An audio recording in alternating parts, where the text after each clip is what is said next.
கூட கேட்க மாட்டேன். ஏன் ஜேம்ஸ், என்ன ரொம்ப டென்ஷனா இருக்க? ஒண்ணும் இல்லண்ணா, கேஸ் எப்படி க்ளோஸ் பண்றதுன்னு தெரியல. க்ளூலெஸ்ஸா இருக்கு. என்ன கேஸ்?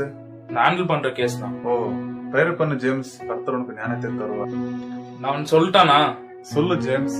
நான் நினைச்ச நேத்து ரட்சிக்கப்பட்டு 5 வருஷம் ஆயிடுச்சு. இப்போ பாரு ப்ரேயர் பண்ணு சொல்லி ரிட்டையர் பண்ணதானா? புரியல. நானும் பேப்டிசம் எடுத்திருக்கேன்னா. நானும் ஒரு கிறிஸ்டியன் தான்.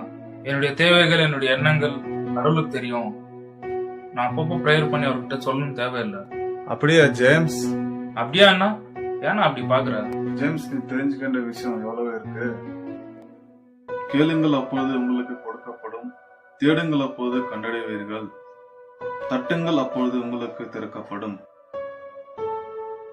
ஏனென்றால் கேட்கிறவன் எவனும் பெற்றுக் கொள்ளுகின்றான், தேடுகிறவன் கண்டடைகின்றான், தட்டுகிறவனுக்கு திறக்கப்படும். கேட்டாதான் ஜேம்ஸ் கிடைக்கும். இயேசு கிறிஸ்துவே இந்த உலகத்தில் இருக்கும்போது அவர் ஜெபித்தார். மத்தேயு, மார்க், லூக்கா புத்தகங்களை படிச்சு இயேசுனுடைய ஜெப வாழ்க்கையை கற்றுக்கொள். அதே மாதிரி நம்ம வாழ்க்கையில ஜெபம் இருக்கணும். அப்படி ஜெபிச்சா தேவனுக்கும் நமக்கும் உறவு அதிகமாகும்.